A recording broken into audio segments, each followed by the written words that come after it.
10 บทเรียนชีวิตที่ต้องเรียนรู้ก่อนจะสายเกินไป วันนี้เรามาพบกับ 10 บทเรียนชีวิตที่คุณควรรู้ก่อนคุณจะรู้สึกว่ามันสายเกินไป บทเรียนข้อที่ 1 เวลาไม่เคยคอยใคร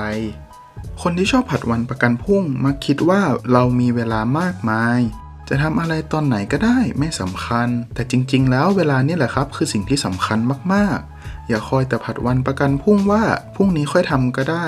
วันหน้าแล้วกันนะหากคุณทำแบบนี้บ่อยๆจะกลายเป็นนิสัยของคนที่ขี้เกียจไปเลยนะครับบ่อยครั้งที่เราเจอปัญหาหรือทำอะไรที่สายเกินไปเรามักจะเสียดายเวลาและเห็นคุณค่าของเวลาที่หลังเช่นคุณอาจจะเป็นคนที่ไม่ค่อยชอบแสดงความรักกับพ่อแม่แต่เมื่อเวลาที่ท่านจากไปคุณอาจจะต้องกลับมาเสียใจที่หลังหรือคุณมีโปรเจกต์ที่จะทำแบรนด์เสื้อผ้าแต่คุณไม่เคยลงมือทำมันสักทีรอแต่โอกาสหรือผัดวันไปคุณจะต้องทั้งเสียใจที่ไม่ได้เริ่มมันสักทีมนุษย์เรามีอายุขัยที่จำกัดอย่าปล่อยให้เวลาผ่านไปโดยที่ไม่ได้ทำอะไรเลยเพราะท้ายที่สุดแล้วใครกันล่ะที่ต้องเป็นทุกข์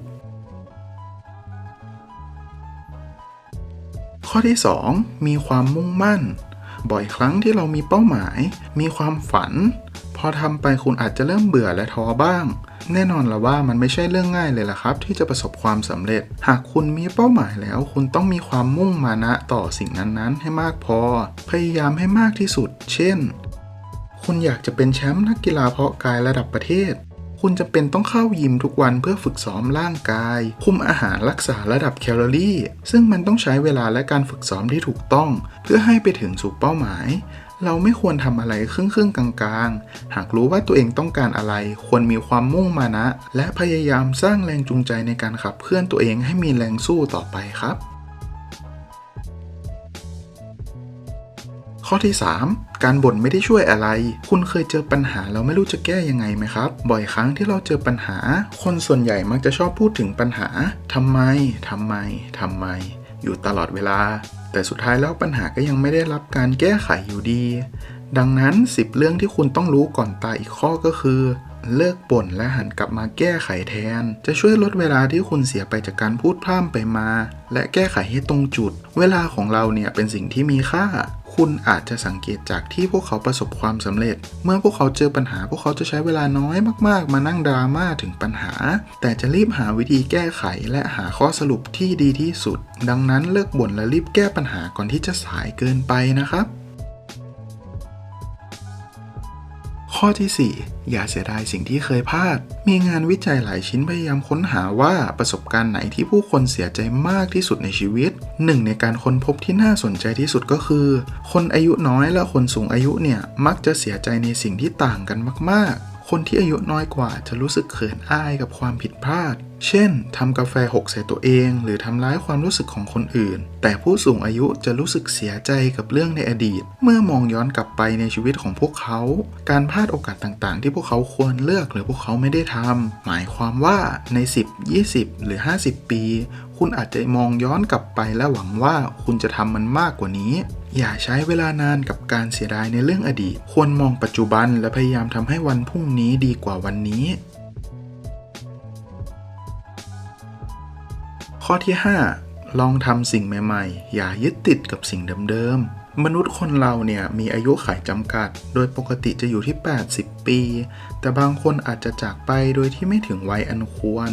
ซึ่งเราก็ไม่รู้ว่าในภายภาคหน้าจะเป็นอย่างไรคุณอาจจะเป็นคนที่ยึดติดมีตารางชีวิตให้กับตัวเองรู้ว่าวันต่อๆไปคุณต้องทำอะไรทำไปเพื่ออะไร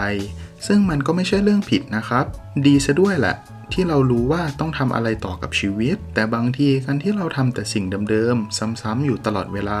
คุณอาจจะเสียโอกาสที่จะลองทำสิ่งใหม่ๆแน่นอนแหละว่ามันไม่มีใครอยากทำในสิ่งที่ไม่รู้แต่เชื่อเถอะครับบางครั้งเราควรลองทำสิ่งใหม่เพื่อรับประสบการณ์ใหม่ๆเราอาจจะเจอทางที่ดีกว่าทางเดิมที่เคยทำหรืออาจจะลองผิดลองถูกบ้างแต่มันก็เป็นอีกรสชาติหนึ่งของชีวิตเช่นปกติคุณอาจจะชอบดื่มกาแฟมากๆคุณมักจะไปคาเฟ่กาแฟบ่อยๆคุณอาจจะลองซื้อเครื่องมือดริปกาแฟมาลองทำเองอาจจะใช้เวลานานในทุกกรรมวิธี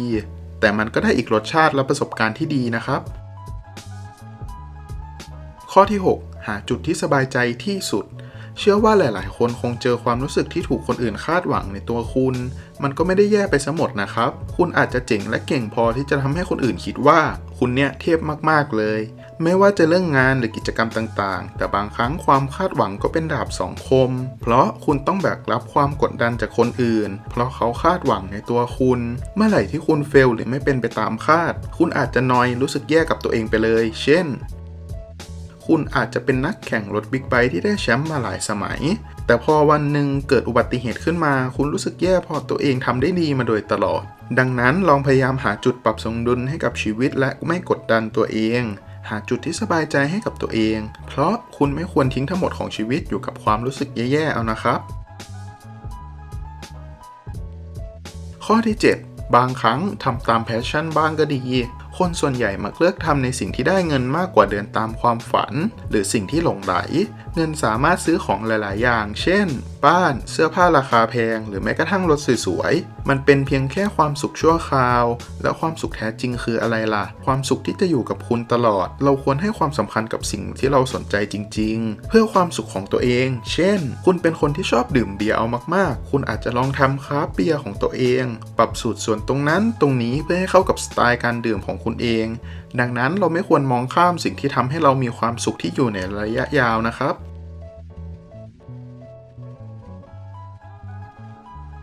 ข้อที่ 8 ไม่ใช้ทางลัดคนส่วนใหญ่มักเคยชินกับการทำงานแบบรวบลัดใช้เทคโนโลยีเข้าช่วยเพื่อให้ได้ผลลัพธ์ที่เร็วขึ้นและไม่เหนื่อยแทนการที่จะต้องมานั่งเริ่มจาก0 ถึง 100ซึ่งมันก็ค่อนข้างนานมากๆแต่ถ้าเราใช้วิธีลัดในการทำงานหรือดำเนินชีวิตมันไม่ได้ทำให้เราเป็นคนเก่งหรือฉลาดขึ้นเลยเพราะบางทีการที่เราไม่ได้ใช้วิธีลัดหรือ back to basic ก็สอนให้เราเรียนรู้วิธีและการเติบโตไปอย่างชาญฉลาดต้องขอย้ำก่อนนะครับว่าวิธีนี้อาจจะใช้ได้แค่บางเรื่องเท่านั้นข้อที่ 9 รักษาสุขภาพอีกหนึ่งข้อใกล้ตัวมากๆซึ่งคุณไม่ควรละเลยอย่างยิ่งก็คือการรักษาสุขภาพนั่นเองคุณอาจจะคิดว่าพรุ่งนี้ค่อยออกกำลังกายก็ได้เรื่องสุขภาพทำเมื่อไหร่ก็ได้หากคุณเป็นคนขี้เกียจออกกำลังกายผมขอบอกเลยนะครับว่าหยุดเดี๋ยวนี้ถ้าคุณมีเป้าหมายอยากจะทำอะไรสิ่งแรกที่ควรให้ความสำคัญที่สุดก็คือสุขภาพนี่แหละครับไม่ว่าคุณจะรวยหรือจะจนยากดีมีสุขขนาดไหน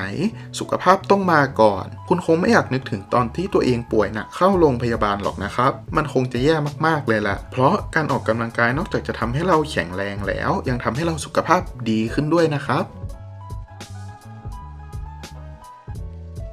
ข้อที่ 10 อย่าทุ่มความหวังซะทีเดียวไม่เคยมีใครบอกคุณว่าความล้มเหลวหน้าตาเป็นยังไงใช่ไหมล่ะครับคุณต้องเจอด้วยตัวเองถึงจะเข้าใจความรู้สึกของมันบ่อยครั้งที่เรามักจะทุ่มเทความคาดหวังกับบางอย่างไว้โดยไม่เผื่อใจคิดถึงความผิดพลาดผลสุดท้ายมีเพียงใครกันล่ะที่ต้องแบกรับความรู้สึกผิดหวังแต่ความผิดพลาดก็ไม่ได้แย่เสมอไปนะครับมันยังสอนให้เราเรียนรู้ที่จะเติบโตและกล้าเดินไปข้างหน้าคุณไม่ควรอยู่กับความเสียใจเป็นเวลานานเพราะมันจะทำให้คุณเสียเวลาชีวิตหากเราล้มเมื่อไหร่ก็ควรรีบลุกขึ้นมาเดินต่อไปอย่ามัวแต่นั่งร้องไห้เหมือนเด็กที่วิ่งหกล้มเพื่อรอให้พ่อแม่มาโอบเพราะในชีวิตจริงอาจจะไม่มีใครคอยมาปลอบเราในเวลาที่เราล้มหรอกนะครับควรยืนหยัดลุกขึ้นด้วยตัวเองแล้วคุณจะมองข้ามความผิดพลาดเป็นเรื่องเล็กน้อยไปเลยและนี่ก็คือ10บทเรียนชีวิตที่ต้องเรียนรู้ก่อนจะสายเกินไปแต่ละข้อเนี่ยมาอาจจะรู้สึกว่าเป็นส่วนเล็กๆน้อยๆในชีวิตเราแต่มันก็สามารถเติมเต็มให้ชีวิตเราก้าวหน้าขึ้นและไม่รู้สึกเสียดายที่หลังนะครับเพราะสุดท้ายแล้วจิ๊กซอว์ชีวิตเนี่ยจะเติมเต็มได้ก็ต่อเมื่อมีสิ่งเล็กๆน้อยๆพวกนี้มาสนับสนุนนะครับ